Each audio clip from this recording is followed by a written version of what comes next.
balik na pud mig dagat. Ay na pud dili dili na pud nga pamana kay mangita na mig mga iswerte karon nga dagko dili sa mga agat kay kasagaran mga agat ra mga isda. Karon nga lods nga namana. Oh, naati ang mga anchor guys. Oh guys. Oh, Kita dagat. Wow. Okay na, pwede na. Pwede na, sobra na ta. Ikot na na. Wala ko ni sangit. Mga lods, mag-ilis kami. Paninin mo mana, mag-ilis.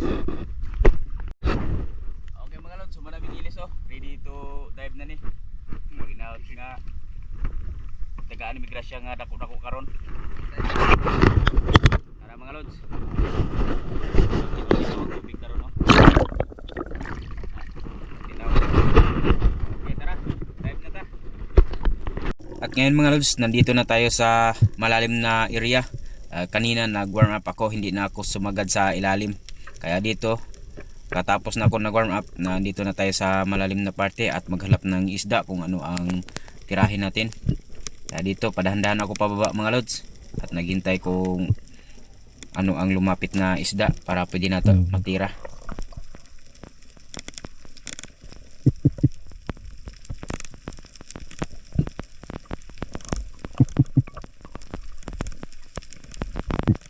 Dito mga lods, may nakarinig sa piskol natin kaya lumapit yung tribalin na maliit, kaya ito na target natin mga lods. Kaya ito tirahin na natin, natabaan naman natin mga lods.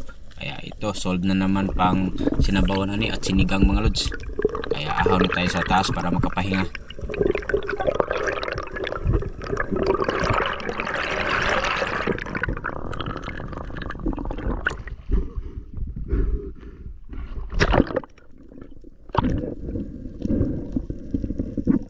Dito na kami ngayon mamana sa gitna mga lods. Dito manda sa medyo malalim na kaya kasi doon sa mababaw na parte wala na talaga makita isda doon. May isda man doon, mga danggit lang pero maliliit talaga. Hindi na pwede tirahin kasi mahaba yung pana natin at maliit naman tirahin natin. Ito good size na to mga lods, abot na to mga 2 grams. Kaya tinira ko na kasi wala na lumapit na malaki. Kaya pagkatapos ma-secure natin mga lods, at dito padahan-dahan naman ako pababa dito sa ilalim. Medyo malalim to mga lods, mga 10 dipa. Kaya dito pagdating ko sa ilalim, hintay ako saglit kung may lumapit ba na isda.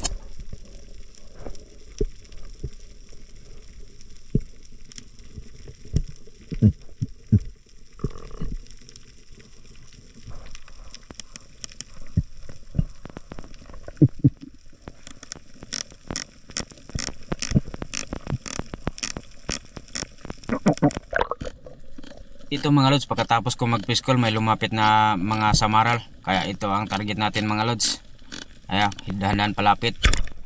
Pagtira ko mga lods, hindi man tinamaan. Akala ko malapit na, malayo pa pala. Kaya hindi natin tinamaan yung samaral.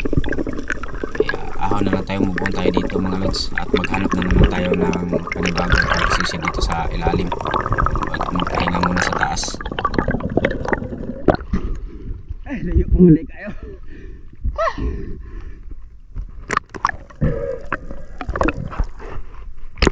At pagkatapos ko nakapahinga mga lods, at dito lumipat ako sa unahan kunti. At dito nagsagawa ako ng panibagong pagsisid para makahuli tayo ng isda kung ano ang lumapit, yun na tirahin natin mga lods.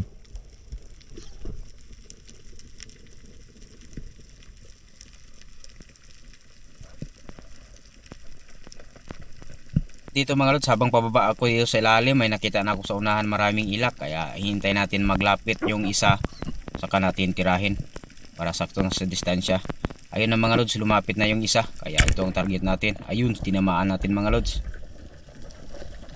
May pangsugba na naman tayo, pang ihaw. At pwede din gawin natin ito ng sinigang mga lods. Sarap to sa sinigang, mataba talaga yung ilak.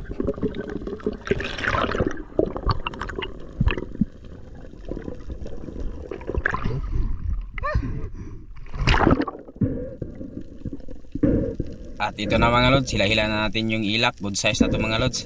At sana mga lods nag-enjoy kayo sa aking mga video mga lods, no? At wag sanang kalimutan mag-subscribe at mag-like sa aking mga video mga lods. At salamat sa inyong pag-suporta.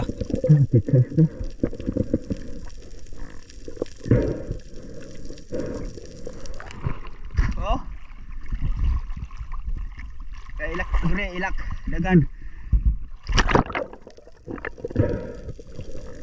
At pagkatapos ko ma-secure tong ilak mga lods at bumalik naman ako kay marami kasi sila, kaya tinawagan ko pa yung mga kasama ko pero hindi daw nila kaya, kaya ako lang bumalik dito mag-isa na nag-dive mga lods. Ay hintay ko na maglapit yung mga ilak, marami kasi sila, sana makakuha pa tayo ng isa.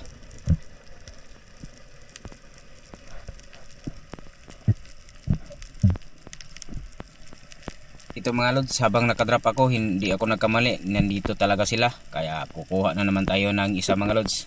Pag sakto na sa distansya, tirahin natin isa. Yun na sana tirahin ko mga lods, pero mabilis man nagtakbo, kaya ang kasunod na lang yung nandun sa malayo, bumalik man yun na tirahin natin mga lods. Ayun, sa pool yung tinira natin mga lods, natamaan naman, kaya angat na tayo, kaya medyo malalim to mga lods.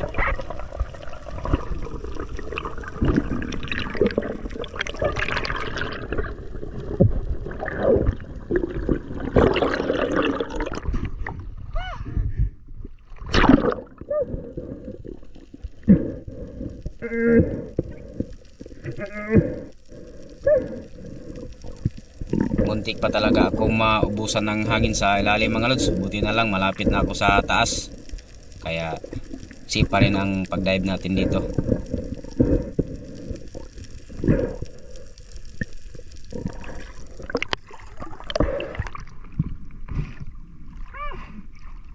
Nadire oh. Nadire dagan.